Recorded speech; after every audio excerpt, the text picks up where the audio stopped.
We're right on time. It's 11 o'clock. Our next presentation is by another horticulture extension field specialist from the Southeast region. Donna Oftenberg is a bit further south down toward Cape Girardeau County and counties surrounding that. And it's a very interesting subject. I'm glad that she agreed to speak on this because youth gardening is one of those focus areas that we, as a Master Gardener program, have established. So Donna is going to address the subject of gardening with youth. Donna? Okay, well, thank you, Dave. So this is probably one of my most favorite topics, mainly because as I have grown with my family, I have two twin girls that have been raised with gardening. They're 14 right now, so I can't say they're into gardening right now, but over the years, I've done a lot of gardening with him. Plus, I've done a lot of programming with 4-H and different youth groups around our community. And so this is one of my focuses here in the last probably 3 years, where I'm trying to encourage more and more people to garden with children, because that's where, our future lies. I mean, food production and, being able to be more self-sustaining. And so that's, like I said, that's my focus. So I'll go ahead and just jump right into it. I love this picture. It says a lot about how much children absolutely love flowers and anything horticulture. And it's unfortunately, it's not my picture. I would have loved my girls to do something like that, but I just came across this picture a while back and thought, oh, wow, that is just like everything about youth and horticulture. Okay, so the thought is that you're going to take one energy-filled youngster.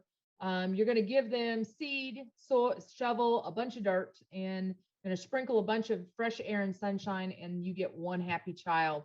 And I agree with this wholeheartedly. I know with my girls growing up, the thought of putting them outside with sunshine and water and soil, it just was a very good combination. So definitely, I just love this saying. It just fits all of youth with horticulture. And those are my two girls on the right. I think they were about 5 or 6 years old, and that was their first year. They were growing flowers pretty much by themselves in terms of, planting the seed. And of course, I was assisting a little, but, the whole point is they were able to do a lot of it themselves. And mainly because they had been so involved. So how early is too early? I don't think there is such a thing as too early. Yes, I mean, of course, you're not going to do gardening with an infant, but when they start being able to get their motor skills and start developing, you know, all sorts of skills by the time they're 3 and 4, then you can start getting them to help you and getting them to, do different things. Like in this picture, this is my two girls in the greenhouse. And they are putting soil in pots for me. And so they absolutely love this part of horticulture at that age. And so I always had master gardeners around. So they were my pot fillers. And then they got in about a year later, they got into the helping with the transplanting. And surprisingly, they were very, very good at transplanting. I figured I'd have lots of broken stems and lots of missing leaves. But the fact is, they did very well with it. And so when you're thinking about when to start engaging a child, just think about the age, the child's ability, and that particular garden task at hand. And even just going out there and showing them what a weed is and saying, I need you to weed and assist them. I want you to pull these plants, or, we're going to plant these seeds, or, so there's a lot of different things that you can do to get children involved. So, but just remember, age, the ability, and the garden tasks are the big indicators of whether you can get a child started in it or not.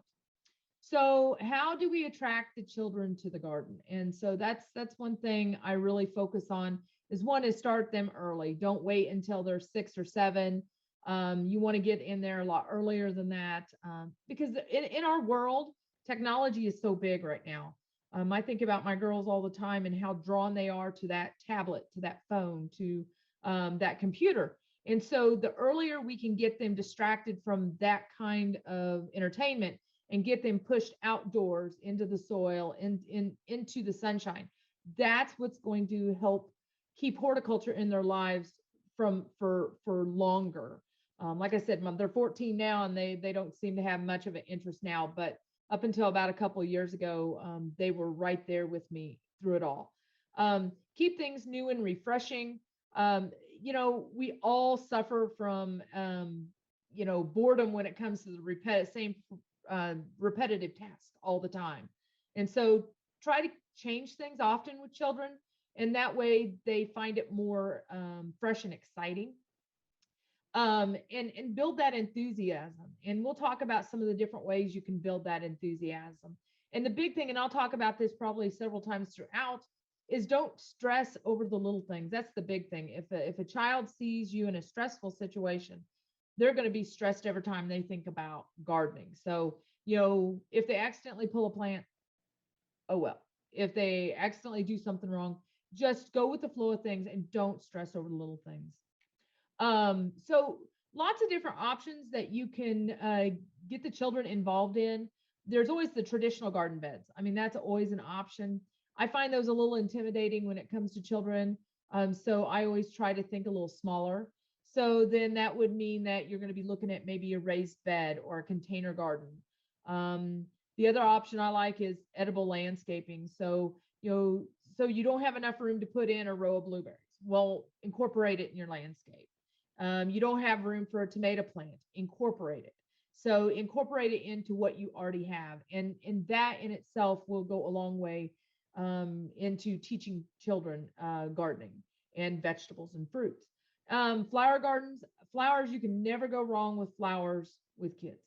It's just amazing how they are just so attracted to the color and the vibrance and the beauty. And so, I always try to get people to also consider doing multiple things in one bed. And that way it's not always just one focus. And then, of course, the vegetable garden. So lots of different things you can do. The other thing is utilize small spaces. And I think this goes back to like the landscaping, edible landscaping, container gardening, utilize those smaller spaces because we're dealing with little kids. They have little minds. And they don't see a big picture. They see a smaller picture. So small spaces work better with kids. And definitely use food growing areas. If you do the containers or you do raised beds, you want to try to do a little bit of food, do a little bit of flowers and herbs and things like that. So intermix it. The other point is full sun. I know some of our leafier things can tolerate more 4 to 6 hours, but 8 hours is the target. I know there's a lot of people that I have assisted over the years. They try the container gardening and it just doesn't work well. And it's because of that sun issue. They just don't get enough sun. And the other thing is close to water. A lot of failures happen if you don't put a garden next to water. And with kids, the water to me is a very important component to entertainment and to keeping them engaged. And so definitely full sun, close to water. The other thing you might consider is focus on the senses, the sight, the touch, the smell, the taste, the hearing. Anytime we focus on multiple areas of senses, we can get them more pulled in, more engaged. And especially, youth are just very big about bright colors and different textures and scent and the really nice fragrance. And so different textures, and would be the touching. Kids tend to feel the leaves and feel the flowers. And so that's where we might want to talk about having a leaf with a fuzzy texture, such as lamb's ear, or with a ripply leaf, such as lemon balm or the grasses. A lot of the ground covers have different textures also. So lots of different things that you can come up with. And then, of course, having things with ferny texture. I mean, I think about the carrots and the picture there, the little girl is feeling the carrot. I really like the texture of the foliage on a carrot, or the texture of the foliage of dill. And so you have to think about those things. Look for the different textures. Think about the smell. Uh, Kids love to smell things, whether it's flowers, whether it's herbs. I know I've always been a big herb grower. Uh, and my girls know that when they're walking by a plant, that hand is usually out feeling that leaf and taking it and smelling it. And they go, oh, this is so great. And so think about those also, and taste. Um, think about some plants that you could put out potentially that they could just walk by and eat. And that is if they're not chemically treated. I remember the one year where I was growing sorrel, and I was going to be using the sorrel in salads. And this was before my girls knew what sorrel was. I guess one of the master gardeners told them to take a bite, and they did. And I noticed the weeks after, my sorrel plant started disappearing. And then there were some pots that had the leaves were half eaten. And I thought, well, is a rabbit getting in here? What is going on? And so one day I was walking around the corner of the house and happened to see Lauren walking out of the garage with a sorrel pot in her hand, and she was eating the leaves. And I was like, oh wow. So just keep in mind, they really respond to that kind of thing where something smells good, tastes good. So focus on that when you're thinking about gardening with children. Also think about, and then I think this is probably one of the most important ones, is those vibrant colors. And it also provides a wonderful education piece. What color is that? Is it red? Is it green? So teaching the children what the colors are. I think that this is really great. So you can get really bright purples and reds and yellows. I mean, I love the idea of the Swiss chard where it's all the different colored stems. So you can see from all these pictures, there's just a vast number of colors that you can bring into gardening. Just, even if you're just doing vegetables, or even if you're just doing flowers. But then you can also take it a step further and take a look at the trowels and the cultivators and the handles, the different colors, and the watering cans. I know growing up with my girls, they each had a watering can, and they were able to choose their own colors. And so Lauren had a bright blue one, and Caitlin had, I think it was purple. And so they were able to personalize that gardening piece for themselves. And I really like that. So as you can see, you can do a lot just with color in the landscape, in the vegetable garden, in containers. And think about this, that size does matter to kids. They like the really big stuff, or they like the little bitty stuff. And that's one thing I always try to promote is mix your sizes. So you want littles, you want medium size, you want really big ones. And so as you can see over to the right, we have zinnias, and then we have what I love is teddy bear sunflowers. Although my girls really like the big sunflowers, they also really like the small, the fuzzy ones. I mean, there's just, when you think about flowers and what varieties are out there, the sky's the limit. And so you can do a lot just by mixing and matching sizes and different types of flowers. Make it theirs. Definitely. These are the pictures over to the right. The top one is actually my girls. They were getting ready to start staking some plants. And as you can see, they're ready for gardening. The lower left is a class I did over at one of the local activity centers, and we were doing gardening in the summer. And these two girls were picking all the green beans, and they were going to get to take them home. They were so excited, and they couldn't wait. And then, of course, on the bottom right is my two girls showing off the plants they planted. So the big thing that I want to emphasize is make it theirs. So it's their plants, their seeds. They get to take the produce and do something with it, or the flowers. They get to make their own arrangements. The bottom picture of this slide over to all the way to the left was my girls making flower arrangements. We did those for several summers, and we were giving them away to people, grandmas, family and friends, and it really brightened people's day, as well as it brightened the girls' day, and it also taught them a little bit about giving. So I guess where I'm going with this, make it theirs, make it fun, and the fact that they're going to be planting, they're going to be picking, and they're going to be eating. And this is a great way to also drive that nutritional piece. So they grow it, they get to eat it. One of the first crops that my girls grew were cucumbers, and they were obsessed with cucumbers. And I distinctly remember this one day, Lauren had grabbed all the cucumbers and was holding them in her arms. And she gave me this real mean look, and it was like, don't touch my cucumbers, they're all mine. And so I just really always remember that day, because it was hers. She was engaged, and she had ownership of it, and that's what you want. So you can also drive this to more of cooking in the garden or cooking from the garden. There's all sorts of different gardening plans out there.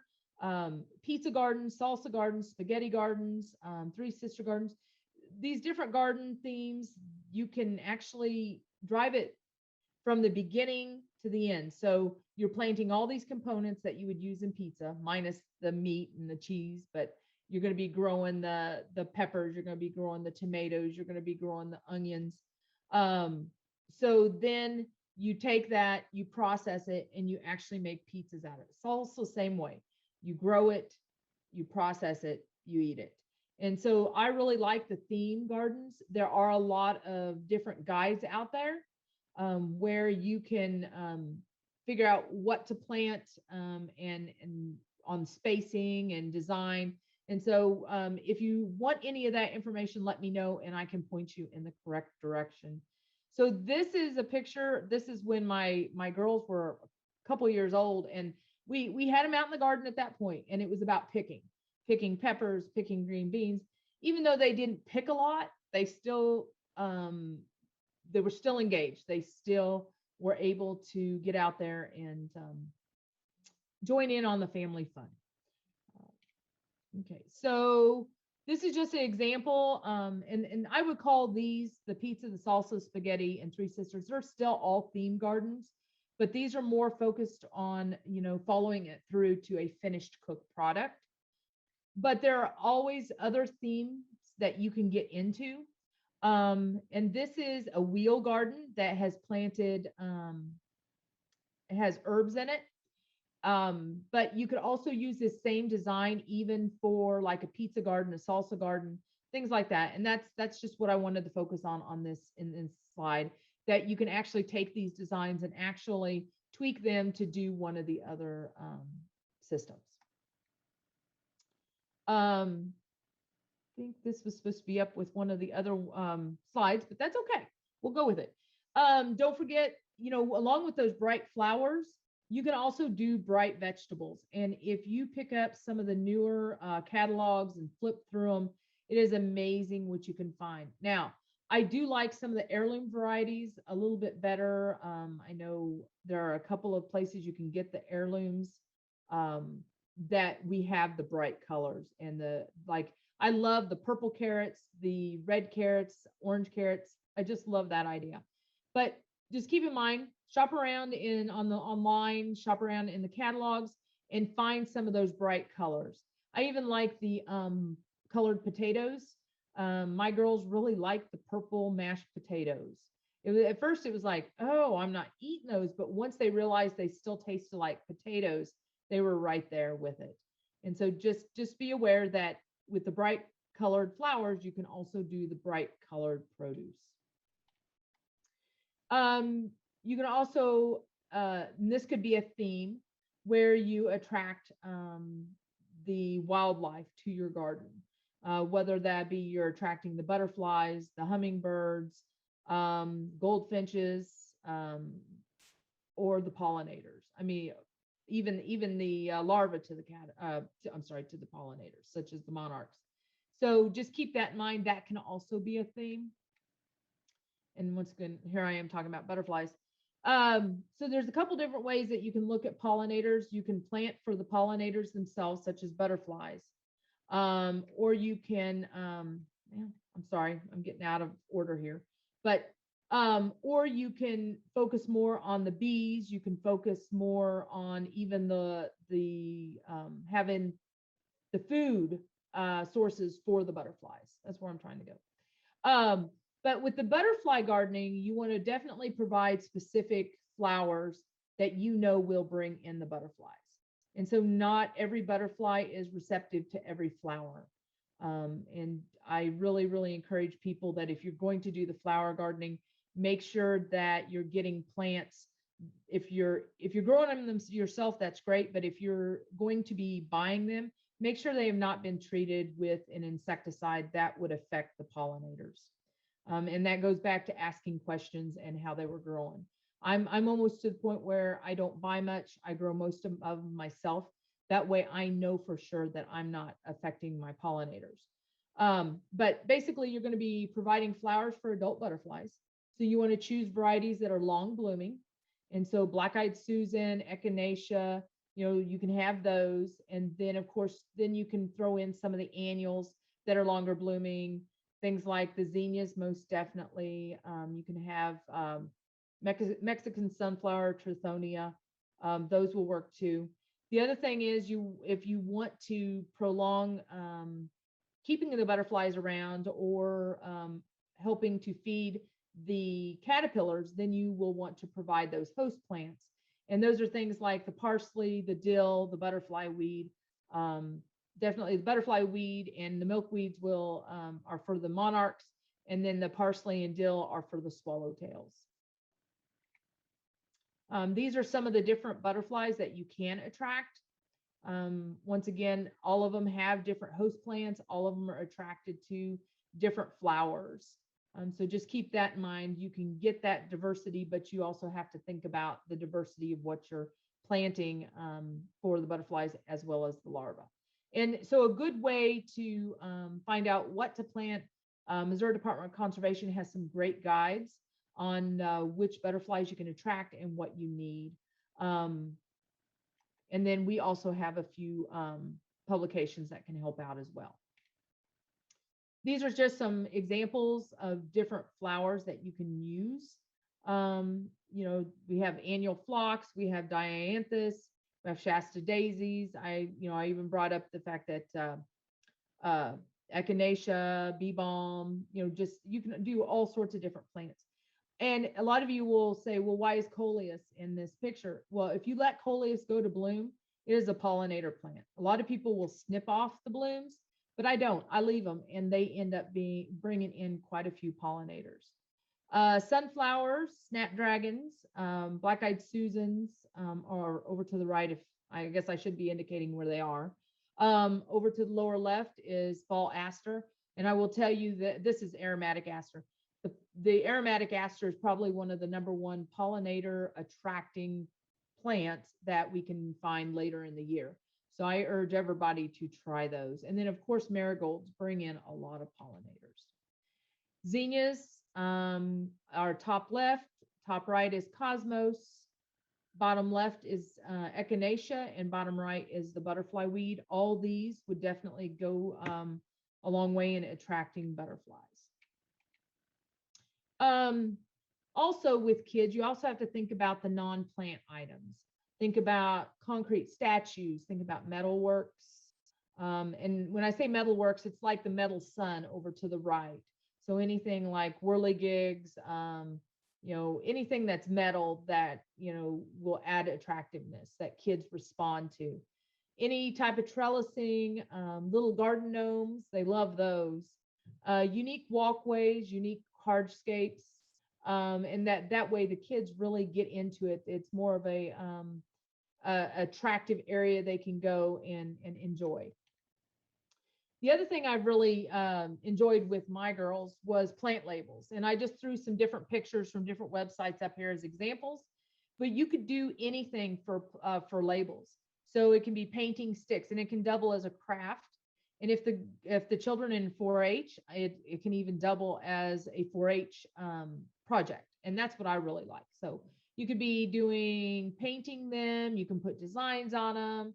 There's just lots of different things. You can do little buttons attached to the tops. rocks painted with the names of the plants on them, lots of different ways. And once again, it's keeping those kids engaged, thinking about what that vegetable is, what color it is, what it looks like. So just a lot you can do even with just the plant labels. I really liked to have movables for fun time. So, kid proof items, such once again, like the stones over to the right, they can move the stones around, have them in different designs. Rocks and sticks, as long as they're not throwing them at each other and hitting each other with them, they work well. I know there was a lot of times my girls would find that stick and walk around with it and play around with it. And so those movable items or those things that you can pick up and do something with, I think that's a great idea. If you don't mind them getting muddy and dirty, water jugs and hand sprayers. The kids migrate to water always. And so if you can have those things lying around, those are great also. Kids have smaller hands, much smaller than us. And so size does matter when it comes to hand tools. So try to do small trowels, small kneeling pads, smaller watering cans. So anything child size is great, even if you want to go to a small wheelbarrow. I always use the little red wagons with my girls, and that was their type of wheelbarrow or garden cart. And they loved it. They loved pulling it around, loading all their stuff in it, and utilizing it. So definitely a plus. Water, of course, I've already mentioned this 2 or 3 times. Water, water, water. Kids love water. No if and or buts about it. And so I always let them have their way with the water and tried to, of course, if they were watering too much, try to, push them away. If they weren't watering enough, then encourage more watering. And of course, the hose always became a fight. And so that's why in the upper picture, we had one girl dipping out of a big tub and the other one utilizing the hose. And so we would do a few turns doing this method, and then we would flip it where the other girl would be dipping and the other girl would be doing the hose. So just keep that in mind. But as you can see, the bottom picture, that's Caitlin, and Caitlin she would always get so muddy. And so we always had old clothes, old shoes. And so that way it really didn't matter that she got all muddy and nasty, because I'll tell you, that's where kids want to be. They want in the middle of the mess. The big thing is be ready. You need supervision is a must always. So whatever they're doing, you need to be there. Be prepared for them digging everywhere. I mean, if you give a kid a trowel, they're going to be digging everywhere they can get. And so I always try to gear them to one end of the garden, say, okay, if you want to dig, go over here, not over here.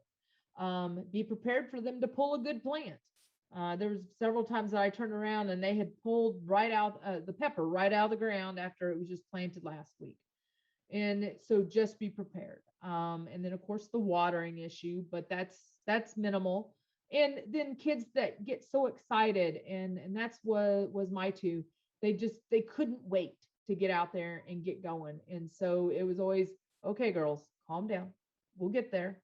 Let's get our stuff out. So, you just have to work with them and, just make it a fun time. Always have a lesson. Through it all, you can be teaching them colors, addition and subtraction, learning about the bugs and the wildlife, learning about soil. Even at 14, I've been bringing the remnants of soil testing home.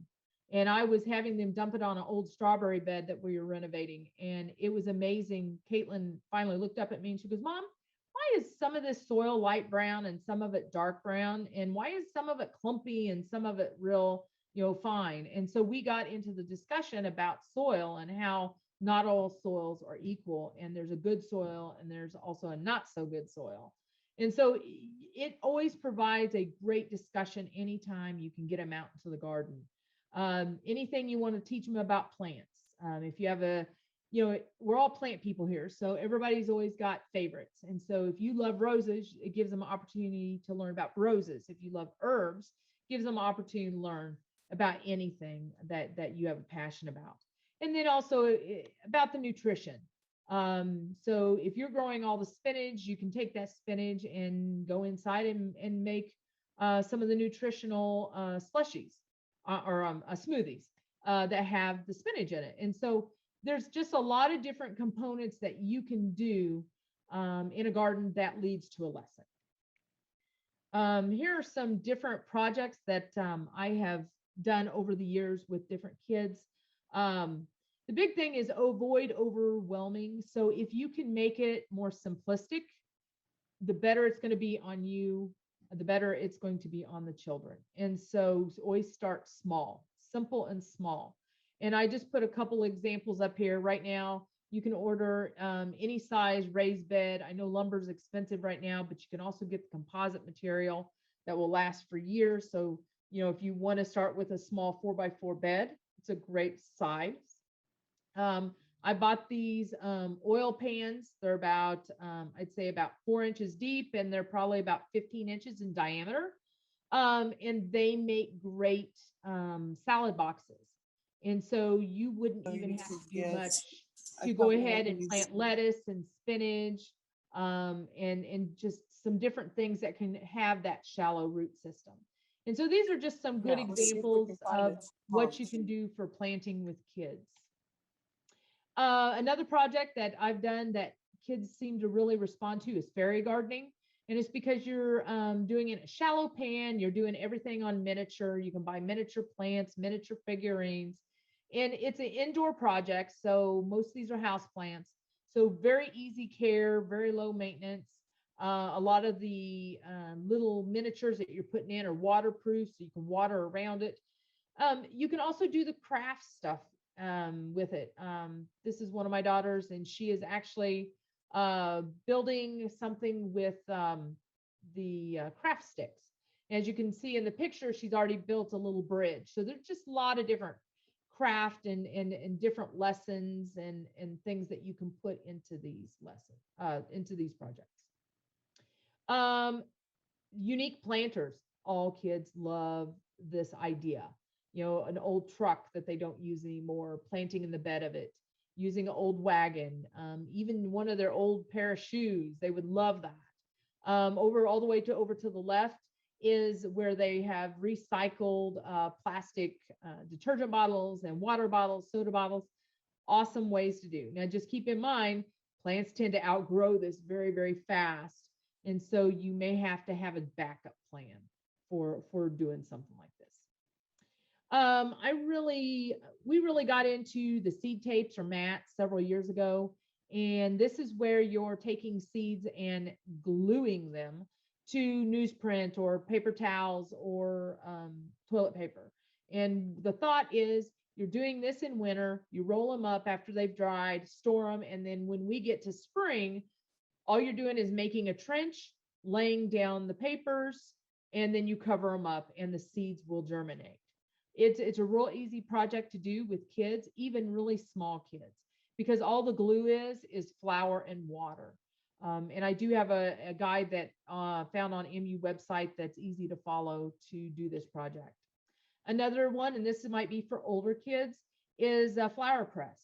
And you can make them easily from phone books or old great big books.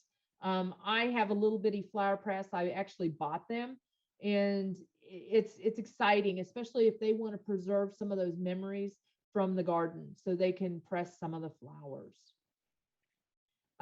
Here is a lesson on plant identification. And this one was fun. You can get some real simple books that says for plant identification for kids. And then you could actually go on a little scavenger hunt and try to find some of these plants. The other thought is once you go to scavenger hunt, find those plants, you bring them back, and you can glue them down on paper and then make a leaf book. Definitely flowers. We covered a little bit about this already. You could have a small flower garden.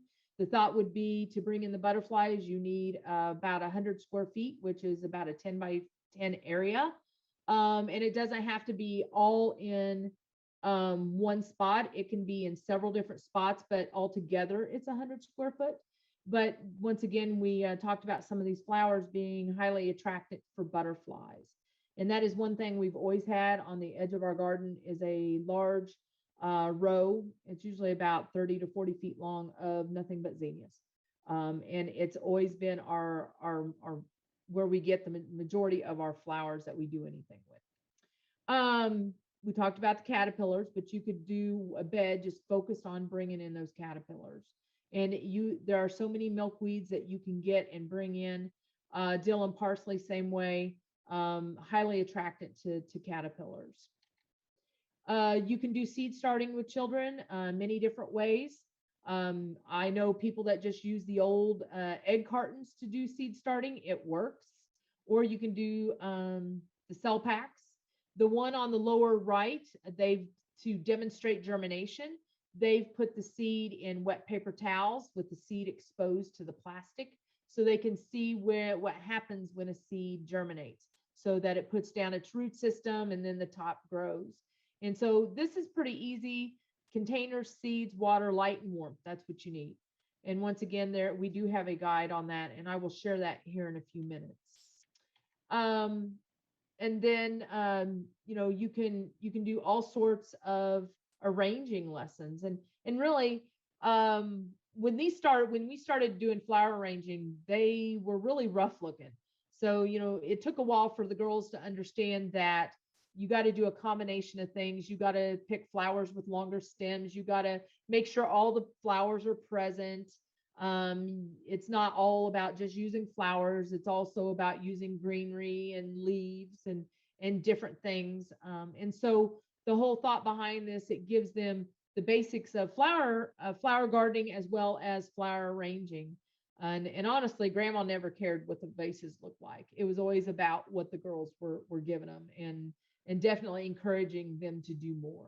So so it's as you can see, these vases are filled with all sorts of things, even the bean pods from hyacinth vine.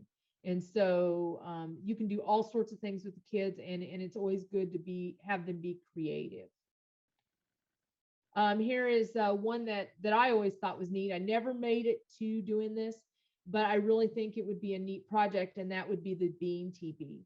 And the thought behind this is you could use beans because then you could harvest the beans, but you can actually do this using cane poles, and you could use anything vining. So you could use black-eyed Susan vine, you could use cucumbers, you could use, just all sorts of different vining things, even like the hyacinth bean we just talked about.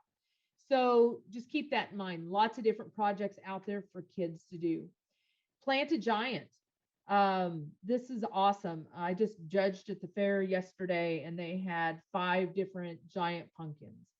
And those things are massive. But on the flip side, wouldn't that be neat for your kid to be able to say, I grew that? I mean, just really amazing. And of course, the big sunflower heads. They're just amazing. And the one thing I like about sunflowers is they're just not one kind of sunflower. There are dozens of varieties. And so, and there are very many different sizes. So it's just amazing. Okay. And then I always love this. I did want to do it with my girls. I never got to it. I still could though. And that is a pit trap for insects. And there are lots of different guides out there on making pit traps.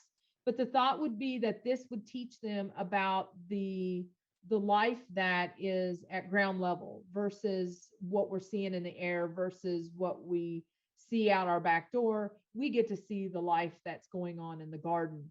And so all it is a funnel that they fall into, and they get trapped in this cup. And so then the next day you come back, you get the cup out, and then you can start that discussion of what do you see? And hey, let's look up those insects. Let's find out what those insects are. And so I think it's a great project for kids, once again, to see what's there and to see what and what they are for identification. And the other big lesson is I have fought with my children.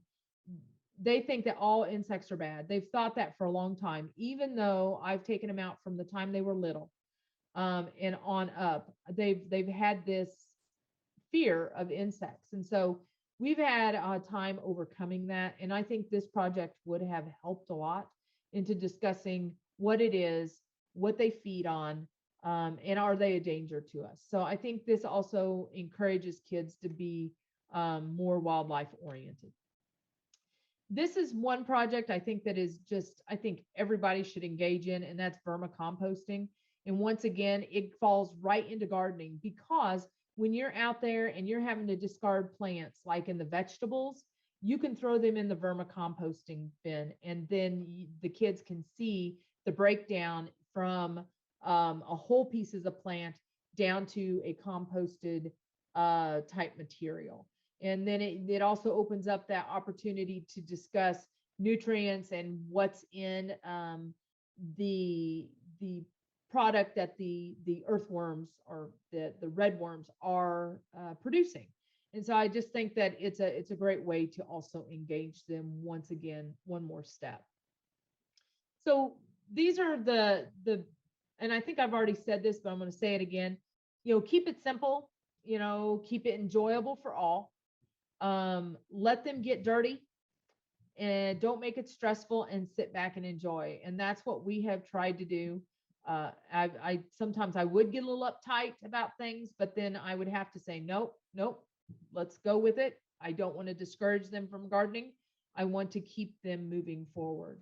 And of course, then that brings me to this. There are 6 guides on the MU website right now that you could download and use as projects with your children or grandchildren. And these are just 6. I have probably a dozen more that we're going to probably get up on the web probably in the next year. But these are the cut flower garden, growing sunflowers, making seed tapes, taking plant cuttings, designing a butterfly garden, and winter sowing seeds. And so each one of these will take you step by step on how to do them. Some of these guides are 2-page, some of them are 1-page. But what I like about them is, one thing, it gets parents more involved with their kids, especially since COVID happened. That's what started this. Is I kept hearing from parents, these kids are out of school. What am I going to do with them? And so that's what put me on this journey, trying to figure out, okay, how can I get the information out to people? How can I make it simplistic as possible and encourage the kids to get back outdoors versus on technology? And so if you're interested in getting these guides, you can write down the link on the bottom. And actually, this YM 101 is actually to, I believe, the butterfly garden. But once you open that page, off to the right, there will be the links to the other 5 guides. And so that's why I only put 1 link on here. So, all right. Any questions? We have on the campus of the university a children's learning garden, and it's part of the child learning laboratory, which I think is operated by early elementary education or so forth. And it's just amazing to see the enthusiasm of those youngsters out there tending their plants and discovering the mystery of life and so forth. Right. Someone once said that children are about 25% of our present, but 100% of our future. And we need to be mindful of that as we approach the subject of teaching kids to garden. Did I hear a question? Well, I was just going to make a comment. The one thing I didn't put in here, if any master gardeners are going to be doing programming in schools, I have found that doing the square foot gardening method is probably the best method out there for doing larger groups. And because you can assign each kid to each square. And I talked about ownership, and sorry, I set an alarm for myself. So, I talked about engaging in ownership and let them have theirs. And that's what the square foot gardening does, is it allows them to have each one kid per square. And so that's been the easiest thing for me. We have from University Extension 2 different curricula for working with children. One was developed about 15 years ago, titled Garden and Grow. It's still available out of print, but is available online. And if I recall correctly, I think it's aimed at sixth graders. And as Donna mentioned, there are lesson plans for all different sorts of activities, such as, and I recognize that pizza gardening one, and so forth. It's called the FNEP, Federal Nutrition Education Program, is also part of Extension, and they have an eating from the garden curriculum. The eating from the garden teaches the youngsters the importance of putting good food into their bodies, but then there is, or I should say, a couple of chapters that deal with, well, how do you grow the food?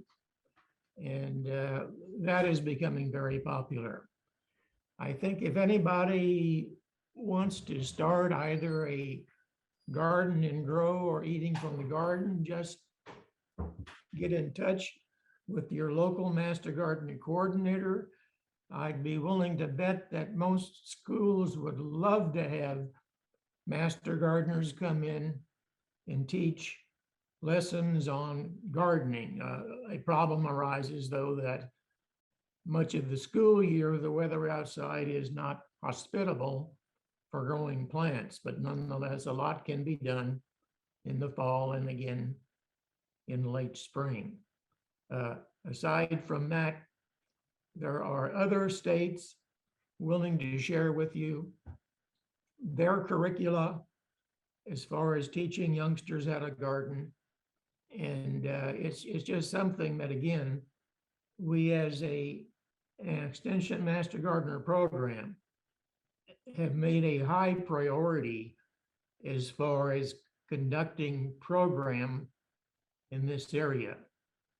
Was sad, but a number of decades ago, there was a generation that seemingly had lost the ability to garden. And when you stop to think about it, this is passed usually down from parent or grandparent to child and so forth. And if you break that chain, then you have, as a result, a generation that really doesn't know that much about gardening. So I don't know if we're still catching up or if we're back on track, but nonetheless, anything that we can do to engage kids in gardening is going to be good for all parties concerned. Somebody commented that on her children's third birthday, her father, their grandfather, planted a fruit tree, or perhaps the child helped to plant the fruit tree. That's really a neat idea.